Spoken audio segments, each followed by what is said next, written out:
Mes salutations et mes hommages au peuple de Kunchi, le pays des Kam, ce peuple qui est dispersé au-delà des fleuves de Kush, en Kikongo qu'on appelle Kunchi, qui veut dire le midi, le sud.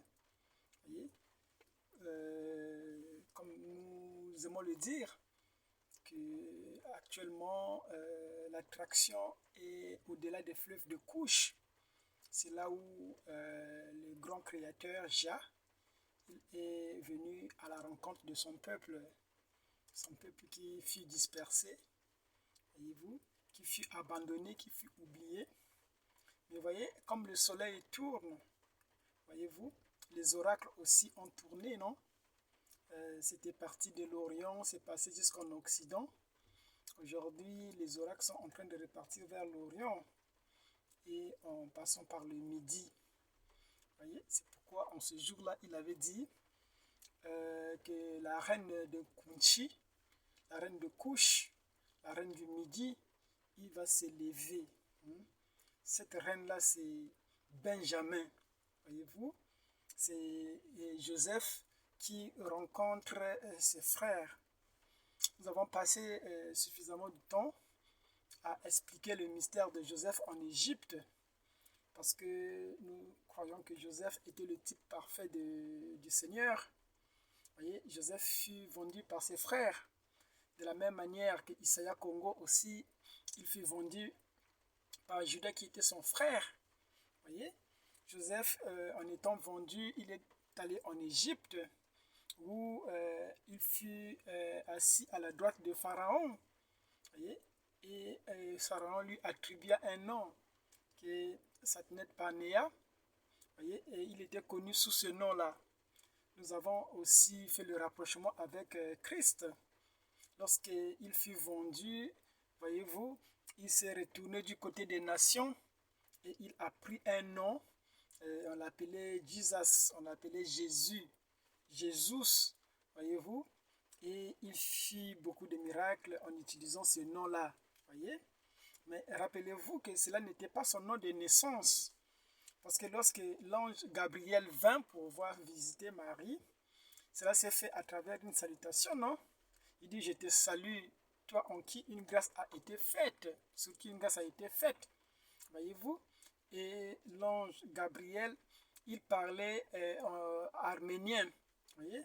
Arménien, c'est une langue qui est dérivée de Kikongo, voyez, ce que nous appelons le paléo-hébreu, voyez. Donc l'ange Gabriel parlait en cette langue-là, voyez. Et il dit que tu enfanteras un fils que tu appelleras Isaiah Congo, voyez. Ça ne pouvait pas être Jésus. Nous avons passé beaucoup de temps à expliquer que dans l'alphabet arménien de l'époque, il n'y avait pas la lettre J, de sorte qu'aucun juif ou aucun israélite ne pouvait porter un nom commençant par la lettre J, vous voyez. Donc le nom que Gabriel a communiqué à Marie, ce n'était pas Jésus. Mais nous savons que ce sont des noms qui ont été déformés, parce que le nom, vous savez que c'est un patronyme. Un patronyme, c'est un héritage familial, vous voyez. Un nom que vous héritez de vos ancêtres, qui ne peut être traduit en aucune langue, vous voyez, ça reste votre nom, vous voyez. Or, le nom de Jésus, lorsque Jésus vint sur terre, il dit, je suis venu au nom de mon Père, vous voyez. Il dit que je suis venu faire connaître le nom de mon Père aux hommes, vous voyez. Et le nom du Père, comme nous l'avions démontré dernièrement, c'est Yakongo, vous voyez, parce que le Père, l'Éternel, a un nom, et son nom, c'est celui qu'il a donné à son peuple aussi, parce que dans Chronique 7,14, il dit que le peuple qui porte mon nom, s'il revient vers moi, vous voyez, or le peuple qui porte le nom de Yakongo, c'est le peuple choisi de l'Éternel. Et nous avons longtemps parlé là-dessus pour dire que c'était le peuple Congo. Voyez-vous, ce grand peuple, le peuple original. Nous sommes vraiment à la fin de l'histoire. Voyez, le problème aujourd'hui, c'est que comme Jésus disait, qu'on ne peut pas mélanger, prendre du nouveau vin, voyez-vous, et mettre dans les vieilles huîtres. Voyez? Cela ne pourra pas marcher. Ça va faire casser les outres. Voyez-vous? On ne peut pas prendre du nouveau vin, mettre dans les vieilles outres. Ça va faire exploser. Et aujourd'hui, c'est ce que les prédicateurs sont en train de faire. Voyez-vous? Ils ont saisi la vision. Mais le problème, c'est qu'ils veulent appliquer la vision dans l'ancienne dispensation. Non, il faut des nouvelles outres pour abriter le vin nouveau. Voyez-vous? Vous ne pouvez pas mélanger les dispensations. Nous parlons de la dispensation des sceaux, mais les gens ne comprennent pas pourquoi les sceaux devraient être révélés. Les gens ne comprennent pas c'est quoi les sceaux. Voyez-vous? C'est ça le problème. Les gens répètent la révélation des sceaux comme des perroquets, mais ils ne comprennent pas. Ils ne savent pas pourquoi les sceaux devraient être révélés. Parce que si les sceaux n'étaient pas révélés, l'humanité allait basculer dans les atomes et dans les molécules. Tout devait retourner dans les atomes et dans les molécules. Voilà pourquoi ces jours-là, Jean était triste. Parce qu'il n'y avait personne, voyez-vous. Jean était triste avant que l'agneau ne prenne le livre. Voyez-vous? Parce que tout allait basculer dans les atomes et dans les molécules. S'il n'y avait personne pour briser les sceaux. Mais heureusement qu'il y a eu un agneau qui était comme immolé. Ce n'était pas l'agneau immolé. Il était comme immolé et il a brisé les sceaux. C'est ça qui a rédempté, c'est ça qui a sauvé l'humanité. Voyez-vous? Donc, si les sceaux n'étaient pas révélés, personne ne serait sauvé. Voyez-vous? Donc, il a fallu que les sceaux soient révélés. Alors, lorsque les sceaux sont brisés, voyez-vous, c'est automatiquement une nouvelle dispensation. Voyez-vous, l'humanité bascule dans une nouvelle dispensation. Et dans cette dispensation-là, nous avons dit que le sang n'est plus sur l'autel.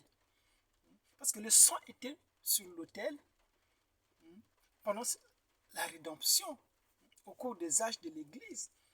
C'était les âges de l'intercession, où Christ était l'intercesseur, le médiateur entre les hommes et Dieu.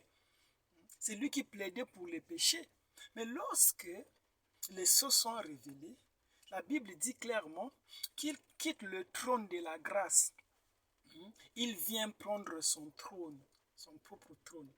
Autrement dit, il remet le royaume au Père. Et nous avons montré que le Père, c'est l'esprit original. Voyez? Donc, on ne peut pas mélanger les dispensations.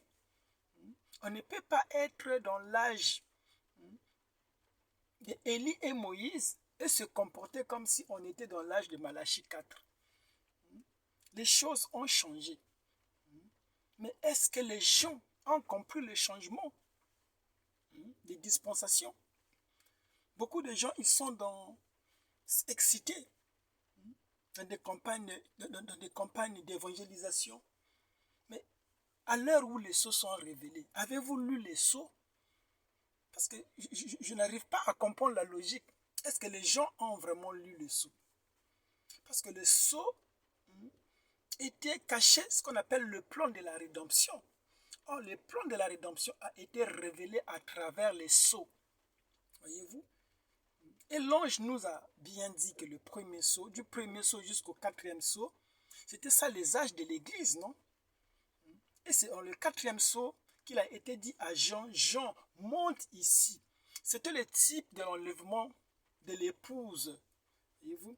Parce que l'épouse est enlevée dans le 4e chapitre de l'Apocalypse. Jean monte ici.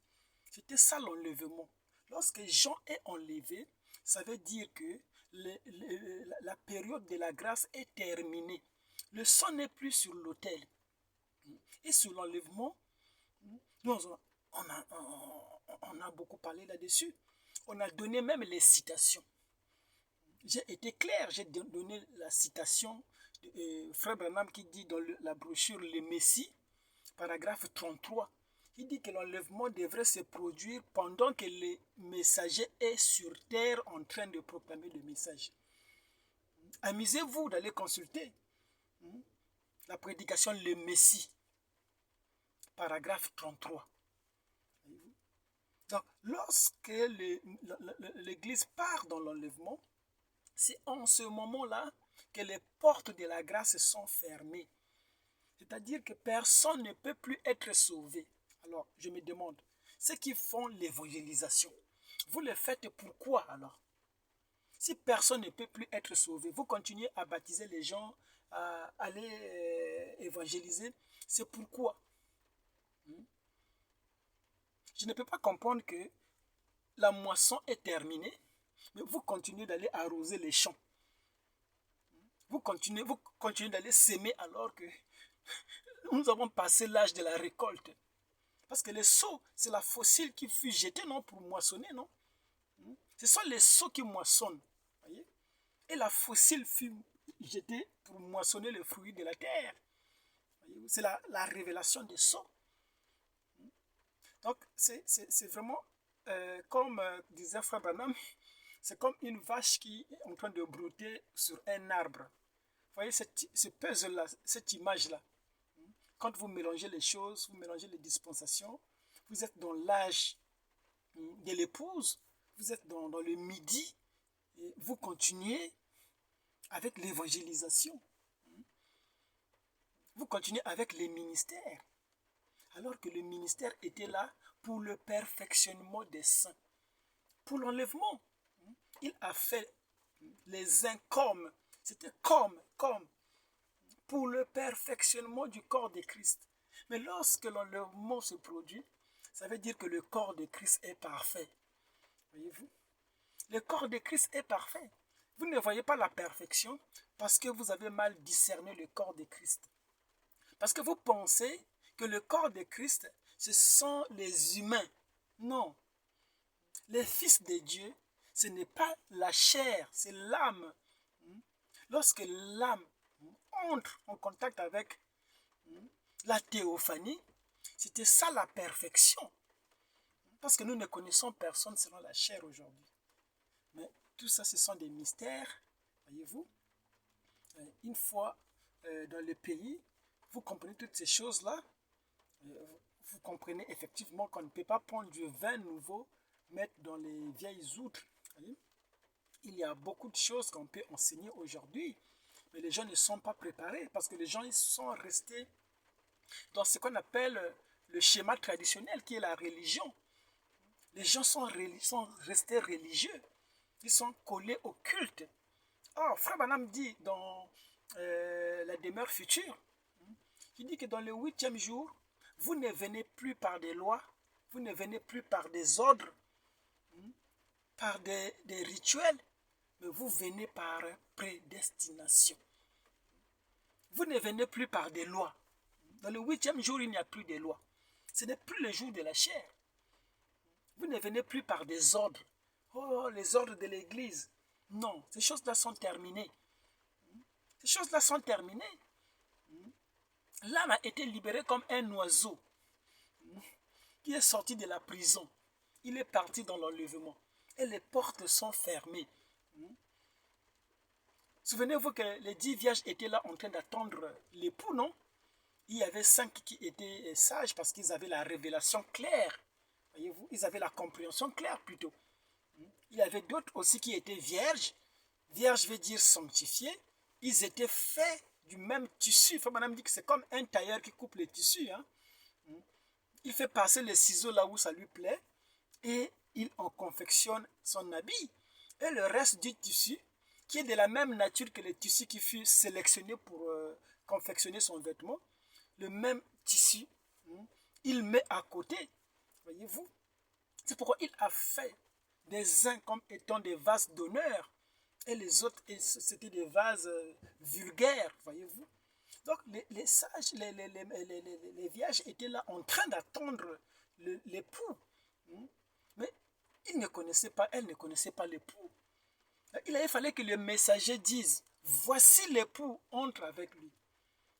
Et lorsqu'il dit, voici l'époux, alors celles qui avaient de l'huile dans leur lampe, ils ont reconnu l'époux, ils sont entrés souper avec l'époux. Mais les vierges folles qui étaient dans la distraction, dans les tribulations, dans la grande tribulation, ils sont restés dans les grincements des dents, voyez-vous, en train de prier, en train de gêner, en train d'attendre le Messie, alors que toutes les promesses concernant la venue du Messie sont accomplies.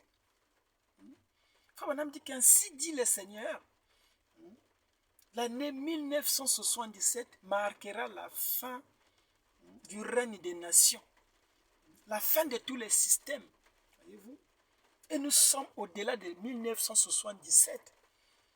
C'est là où ceux qui attaquent le prophète Branham disent que c'est un prophète qui était égaré, qui s'est trompé, parce qu'il s'attendait à ce qu'après 1977, que le monde soit amené à terme. Ce qui est vrai, c'est que c'est ce qui s'est produit. Mais sauf que ils attendaient cela sur le plan physique. Voyez-vous,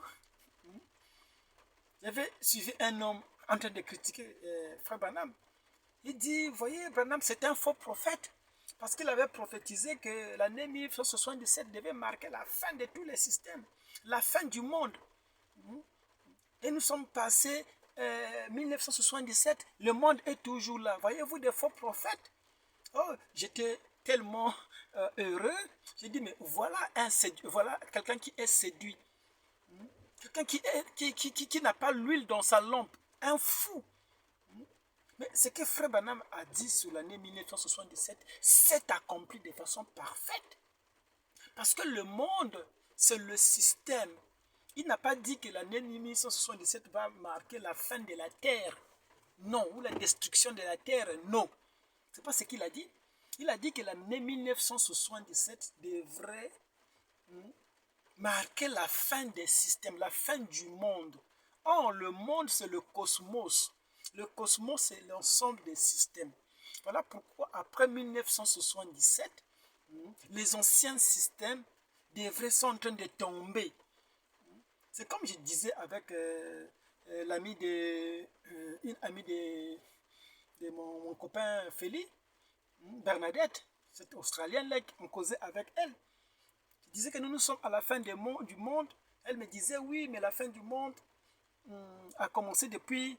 les gens continuent toujours à dire la fin du monde, mais le monde continue toujours à exister. Je dis, vous avez raison. Il dit, la fin du monde, c'est quoi? C'est un ensemble de systèmes qui devraient être menés à terme.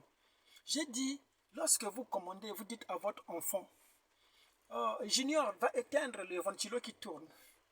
Voyez-vous? Junior, parce qu'il est intelligent, il ne va pas saisir l'hélice qui est en train de tourner. Il risque de se blesser. Parce que le ventilo, quand il tourne tellement vite que vous ne voyez même pas l'hélice. Mais comme Junior, c'est un garçon qui est bien élevé, il va appuyer sur le bouton pour arrêter le ventilo. Mais remarquez que lorsqu'il appuie sur la touche du ventilo, le ventilo s'arrête, non? Mais remarquez que le ventilo arrêté parce qu'il a été désactivé par le bouton, continue à tourner. Voyez-vous? L'hélice continue à tourner bien qu'on a appuyé sur le bouton. Ce qui va arriver, c'est que le ventilo va tourner un petit moment en se ralentissant jusqu'à ce que ça va s'arrêter. Donc depuis 1977, on a appuyé sur la touche. Donc les nations, toute la civilisation, les systèmes étaient menés à terme. Voyez-vous? Parce que c'était ça le monde, l'ensemble du cosmos. La vision que Nebuchadnezzar avait eue, non? La tête qui était, voilà, les pieds qui étaient en or et en argile. Et Frère Branham a interprété cette vision pour dire que c'était Khrouchtchev et Eisenhower au Conseil de sécurité de l'ONU, celui qui avait pris la chaussure, voyez-vous, les pieds en fer et en argile. La Russie avec les États-Unis, le fer avec l'argile, Khrouchtchev qui veut dire l'argile, et Eisenhower. Et remarquez que c'est en cette civilisation, c'est en ce temps-là qu'une pierre sortie sans le secours d'aucune main et a frappé la statue au pied, cassant ainsi la statue, voyez-vous, et cette pierre-là s'est élevée pour devenir la montagne sainte. Voyez-vous le mystère? Cette pierre de fête qui est venue, la venue de la nuée des saints, des myriades, qui est venue mettre fin au système des nations, et cette pierre-là devait constituer la nouvelle civilisation. Une autre montagne, la montagne de l'Éternel. Sur cette montagne, on n'entendra plus jamais le bruit des pleurs. Il n'y aura plus besoin de grincement des dents. On n'a pas besoin de prières et de jeûnes. En ce jour-là, personne n'enseignera l'autre à connaître Dieu. Nous sommes en ce jour en question. Parce que les sceaux ramènent le jour de l'Éternel. Frère me dit que le jour de l'Éternel, qu'est-ce? Il dit que c'est le jour de l'ouverture des mystères des sceaux. Voilà pourquoi Paul disait, n'attristez pas le Saint-Esprit par lequel vous avez été séduits.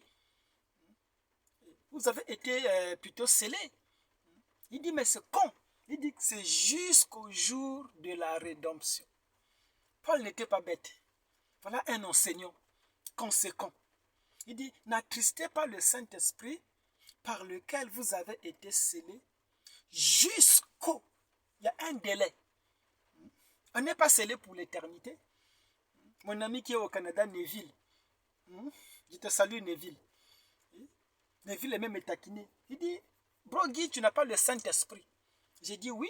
En cela, tu as dit vrai, frère. Je n'ai pas le Saint-Esprit.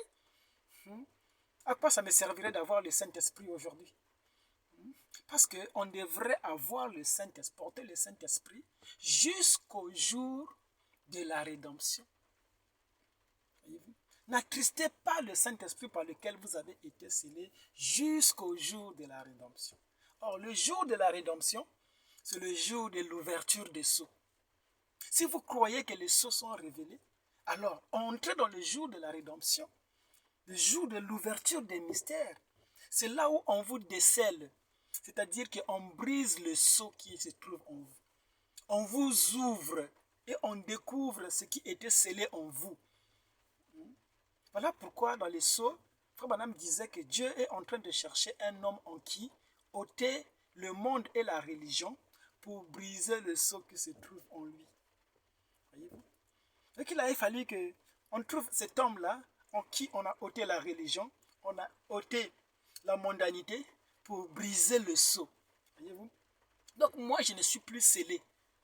On n'est pas scellé pour l'éternité. C'est comme un wagon, Frère Branham explique dans les sceaux de Dieu. Il dit, vous prenez un wagon, vous mettez la marchandise dedans, vous mettez un seau. Ça veut dire que le wagon va transiter d'un point A jusqu'à un point B. Voyez-vous? Et au cours, tout le long de ce transit-là, on ne peut pas ouvrir le wagon. C'est ça ce que ça veut dire le seau. Que personne n'a le droit de vous d'ouvrir les wagons tant que les wagons n'arrivent pas à destination. Voyez-vous? C'est ce qu'on appelle la rédemption.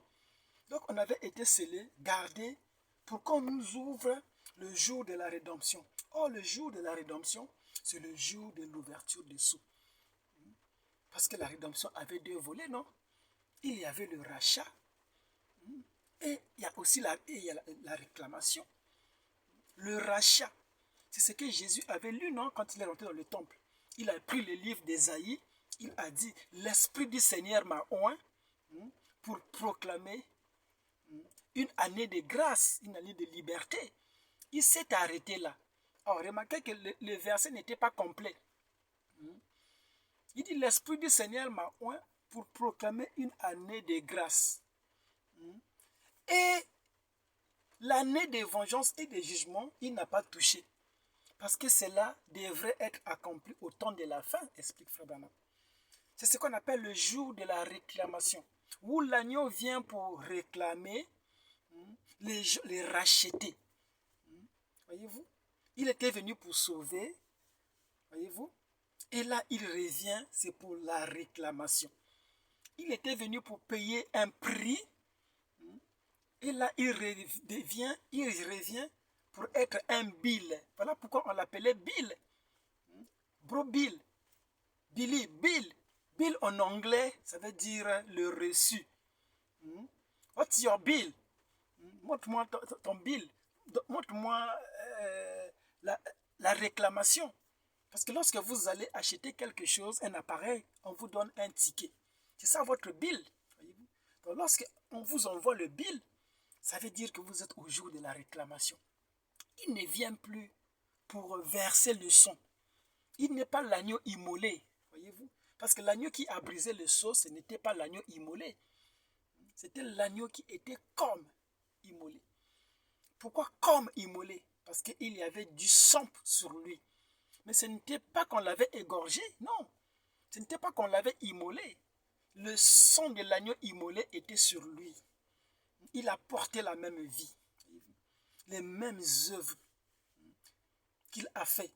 On a vu les mêmes œuvres en action. Voyez-vous? Lorsque vous voyez ce dernier signe-là, c'est que la rédemption est arrivée. Et après la rédemption, tout ce qui est ordre de l'Église termine. Voilà pourquoi Paul a dit, laissons les éléments de la doctrine de Christ et tendons vers ce qui est parfait. Or, aujourd'hui, le parfait est venu. Voilà pourquoi Branham disait que par conséquent, Christ lui-même était l'ombre des choses à venir. Mais c'est quoi ces choses à venir-là? Nous avons parlé des fils de Dieu manifestés. Voyez? Donc les gens sont tellement loin de la révélation, sont tellement loin de la révélation, à tel point que vous ne pouvez pas leur prêcher aujourd'hui les sceaux. Ils ne comprendront pas parce qu'ils sont toujours attachés, mon pasteur, mon église, ceci, les dîmes, les offrandes. Toutes ces choses-là, c'est des œuvres mortes qu'on a balayées depuis longtemps. Nous laissons la religion. Nous rentrons dans le parfait. Voyez-vous? Donc, c'est de ça que je voulais un peu parler. Vous savez, lorsque je parle comme ça, c'est que je suis en train d'introduire un sujet. Ouais. J'étais en train simplement de montrer que nous devrions aujourd'hui nettoyer, préparer les nouvelles outres pour abriter le vin nouveau. On ne peut pas prendre la révélation, mettre dans l'ancienne dispensation. Non, ça ne tiendra pas. Il ne faut pas mélanger les choses. Voyez-vous? Vous ne pouvez pas mélanger la lumière avec les ténèbres. Vous ne pouvez pas mélanger les dispensations. Ça ne marchera pas. Voyez-vous? Vous devrez sortir de l'ancienne dispensation. C'est ça être affranchi, non? C'est ça être libre. Sortir de la chrétienté. Voyez-vous? Beaucoup aujourd'hui ont peur d'assumer ce que nous disons. Mais regardez, moi, je passe sous les... Je suis sur YouTube, les gens qui me suivent, qui m'appellent démon, par tous les noms qu'ils veulent. Je suis séduit. Mais ça ne date pas d'aujourd'hui. J'ai passé toute ma vie dans cette position-là. Les choses que je dis aujourd'hui, c'est des choses que j'ai toujours dit depuis très longtemps. J'étais fier de dire que je n'ai pas le Saint-Esprit. Quand Neville m'a posé la question, frère, il dit, frère, tu as dit vrai, je n'ai pas le baptême du Saint-Esprit. Je ne suis plus scellé. Comment au jour de la rédemption, je vais continuer à être scellé? Non, frère, je n'ai pas le baptême du Saint-Esprit. Parce que le scellement, c'est quoi? C'est la vie de Christ que vous portez jusqu'au jour. C'est comme une femme qui est enceinte. On n'est pas enceinte pour l'éternité. On est enceinte. Lorsque je parlais du mystère de la nouvelle naissance, j'ai montré que lorsque une femme est enceinte, cette femme devient bizarre. Cette femme cesse de vivre sa propre vie. C'est-à-dire que si cette femme aimait le poisson, elle n'est plus adepte du poisson.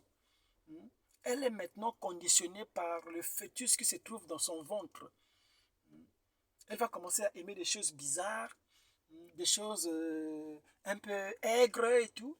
Mais ce n'est pas elle, parce qu'elle cesse de vivre sa vie.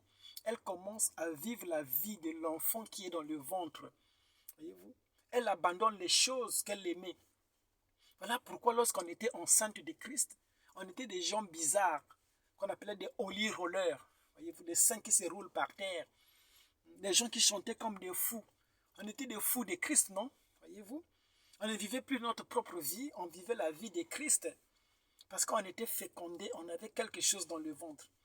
Mais lorsque Frère Branham prêche les douleurs de l'enfantement, il dit que à l'ouverture du 7e sceau, l'épouse devrait enfanter Christ la parole.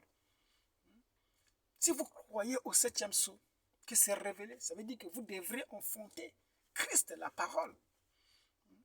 Lorsque vous enfantez, vous reprenez votre vie. Voyez-vous? Lorsque vous vous déchargez de la chose que vous avez portée là, vous reprenez votre vie. Vous reprenez les choses que vous aimez manger. Voyez-vous? Et vous devenez affranchi. Mais les gens ne veulent pas rentrer dans cette civilisation. Donc ça, c'est des choses que moi j'assume. Lorsque je dis aujourd'hui qu'il a changé de nom, qu'il ne s'appelle plus Jésus, voyez-vous, j'assume. Voyez-vous, je ne vais pas en secret. Vous savez que croire quelque chose, c'est vivre la chose. Vous ne pouvez pas parler plus haut que votre vie. Branham disait que j'aime Orman Neville parce que Orman Neville, il vit ce qu'il prêche. Si vous ne pouvez pas vivre quelque chose, ne le dites pas. Comment pouvez-vous dire qu'aujourd'hui, Jésus, son vrai nom, vous êtes convaincu en vous qu'il ne s'appelait pas Jésus. Mais vous continuez toujours au nom de Jésus. Parce que vous avez peur de vous positionner. Vous avez peur qu'on vous indexe.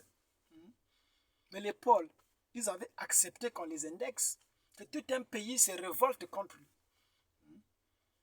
C'est ça le Nouveau Testament. Il est allé à l'encontre de ce que croyaient les apôtres. Paul. Parce que son appel voulait qu'il s'adresse aux gens des nations. Or, la loi n'avait pas été adressée aux gens des nations. Ça avait été adressé uniquement à Israël. Et Paul ne pouvait pas prendre la loi de Moïse, appliquer cela aux gens des nations. Ça ne marcherait pas. Il avait reçu la révélation. C'est pourquoi aux gens des nations, il a dit, vendez tout ce qui se vend au marché. Mangez tout ce qui se vend au marché. Voyez-vous? Tout doit être pris avec action de grâce. Voyez? Pourquoi? Parce que Paul était dans la vision de ce qu'il avait reçu. C'est pourquoi aujourd'hui, les gens n'ont pas la vision. Les gens, ils prêchent comme des perroquets. Parce qu'il faut faire ceci, il faut faire cela. Voyez? Croire quelque chose, c'est vivre. Voilà pourquoi nous aimons rappeler ces petites choses-là pour essayer de secouer les gens. Donc je disais que je suis en train d'aborder un nouveau thème. Je parlais sur le mystère de l'attraction, la loi de l'attraction selon l'interprétation Congo.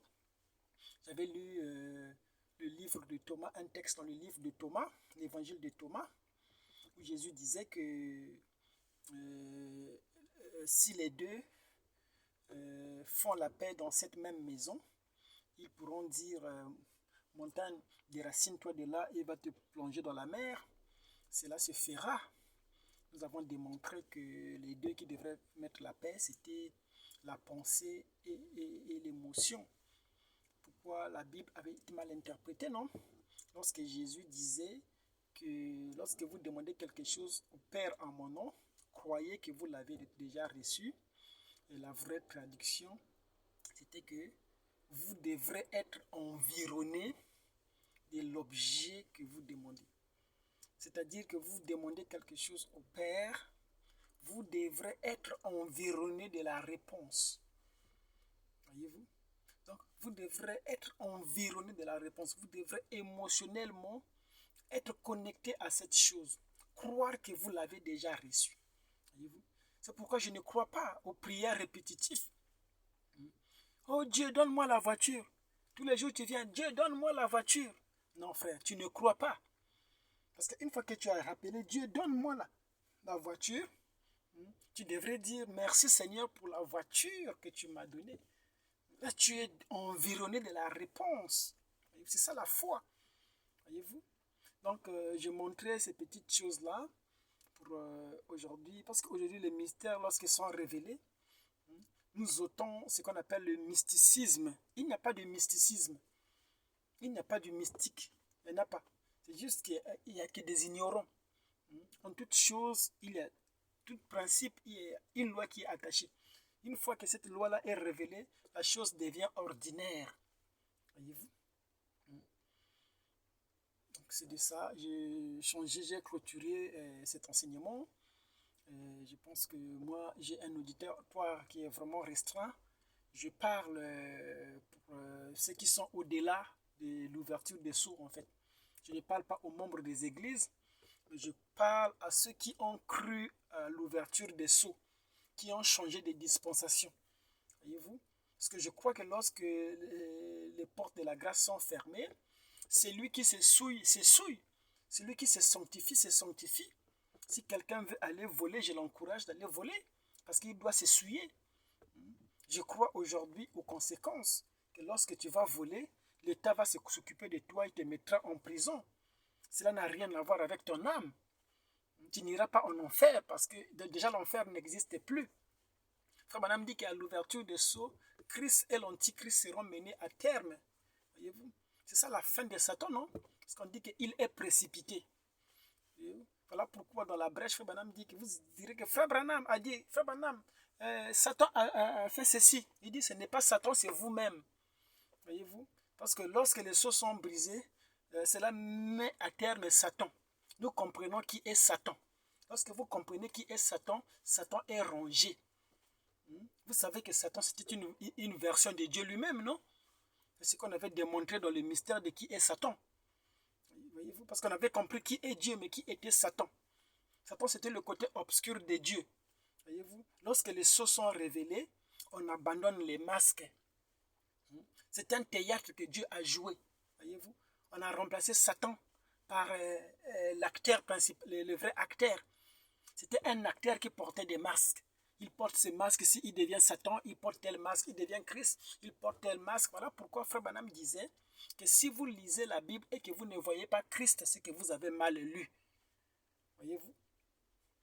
Il n'y a pas Satan, il n'y a pas toutes ces choses-là. C'est juste le seul acteur qui était là en train de jouer des masques, qui changeait des masques.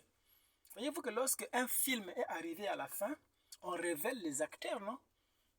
On a vu dans Un prince à New York, non? Comment Eddie Murphy lui-même, il a joué plusieurs rôles. Il joue le rôle du coiffeur, il joue le rôle de mendiant, il joue le rôle de ceci, du prince. Voyez-vous, c'était le même acteur. C'est ça l'ouverture de sceaux. Vous êtes toujours dans la religion, mais vous êtes loin de la réalité. Hein, ça, c'est Joseph qui vient se révéler à ses frères. Honneur, honneur à la ville et gloire au peuple béni, aux dispersés de l'Éternel, ceux qui sont identifiés par le nom, qui portent la même nature que Yakongo. Voyez-vous? Honneur à vous. Merci.